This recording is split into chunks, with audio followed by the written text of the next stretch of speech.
कभी सोचा है कि कैसे सदियों पुराने आयुर्वेदिक ज्ञान को आज के मॉडर्न प्रोडक्ट्स में पैक करके बेचा जाता है? आज हम हैरियर कैप्सूल नाम के एक सप्लीमेंट की मार्केटिंग स्क्रिप्ट को ही डिकोड करने वाले हैं।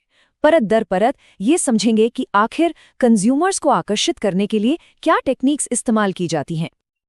तो इस पूरी मार्केटिंग कहानी को हम 5 हिस्सों में देखेंगे।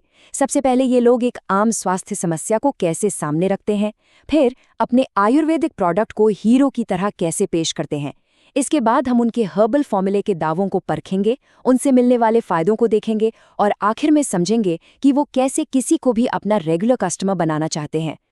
तो देखिए, किसी भी अच्छी मार्केटिंग की शुरुआत होती है एक प्रॉब्लम से, और इस केस में ये खास तौर पर उन पुरुषों को टारगेट करती है जो अपनी हेल्थ, अपनी ताकत को लेकर कहीं ना कहीं परेशान हैं। चलिए देखते हैं कि इस प्रॉब्लम को वो दिखाते कैसे हैं। अब ये जो सवाल है, ये सिर्फ जानकारी के लिए नहीं है, ये असल में एक इमोशनल हुक है। ये सीधा उन पुरुषों की चिंताओं और असुरक्षाओं पर निशाना साधता है जिन्हें लगता है कि उनकी सेहत उनकी मर्दानगी पर असर डाल रही है। इससे फौरन एक पर्सनल कनेक्शन बन जाता है। और बात यहीं खत्म नहीं होती। अब वो समस्या को और गहरा करते हैं। एनर्जी की कमी से लेकर मेंटल स्ट्रेस तक वो एक ऐसी पिक्चर बनाते हैं जहां सब कुछ गड़बड़ है। ये स्ट्रैटेजी इसलिए बनाई गई है ताकि सुनने वाले को लगे कि अरे हाँ, ये तो मेरी ही कहानी है, और वो एक सलूशन के लिए बेचैन हो जाए।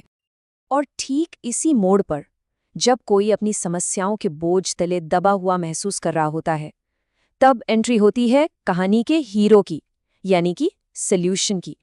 जरा देखिए कि इसे फ्रेम कैसे किया गया है। एक शक्तिशाली हर्बल फॉर्मूला, मतलब ये सिर्फ एक सप्लीमेंट नहीं है, ये एक अचूक समाधान है। ये शब्द जानबूझकर चुने गए हैं ताकि ये प्रोडक्ट नेचुरल भी लगे और असरदार भी, जैसे कि पारंपरिक ज्ञान और मॉडर्न साइंस का कोई संगम हो। अब बारी आती है अपने दावों को मजबूत बनाने की। यहाँ पर लोगों को पर्दे के पीछे ले जाया जाता है, ये दिखाने के लिए कि उनका फॉर्मूला आखिर काम कैसे करता है। और यकीन मानिए, विश्वास बनाने के लिए ये स्टेप बहुत जरूरी होता है। अब ये जो लिस्ट है ना, ये एक बहुत ही पावरफुल मार्केटिंग टूल है। हर जड़ी बूटी को एक खास फायदे से जोड़ा गया है, जिससे एक साइंटिफिक एक्यूरेसी वाली फीलिंग आती है। भले ही ये दावे मेडिकली प्रूव्ड हों या नहीं, अश्वगंधा और शिलाजीत जैसी जानी पहचानी जड़ी बूटियों का नाम इस्तेमाल करने से प्रोडक्ट को एक पुरानी और भरोसेमंद पहचान मिल जाती है।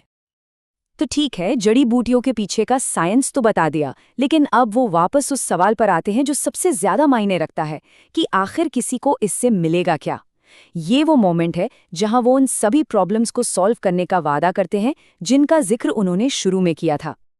ये चेकलिस्ट एक बहुत ही सिंपल लेकिन कमाल की साइकोलॉजिकल ट्रिक है। हर चेक मार्क एक सॉल्यूशन और संतुष्टि का एहसास देता है। और गौर कीजिए, हर वादा सीधा उन असुरक्षाओं पर चोट करता है जिनकी पहचान शुरू में की गई थी। ताकत, सेक्सुअल परफॉर्मेंस, स्ट्रेस, ये एक बहुत ही साफ सुथरा पैकेज है। और अपने दावों को और मजबूत करने के लिए एक चार्ट का इस्तेमाल किया जाता है। ये वैज्ञानिक सबूत दिखाने की एक क्लासिक टेक्निक है।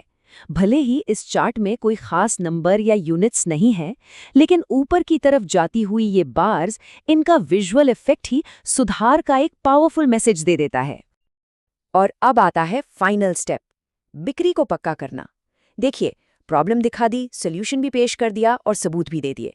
अब बस किसी को खरीदने के लिए तैयार करना बाकी है। यहाँ गौर करने वाली बात यह है कि इंस्ट्रक्शन कितने सिंपल रखे गए हैं।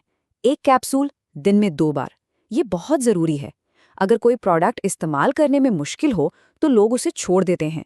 इसे आसान बनाकर ये पक्का किया जाता है कि ये कस्टमर की डेली रूटीन का एक आसान हिस्सा बन जाए।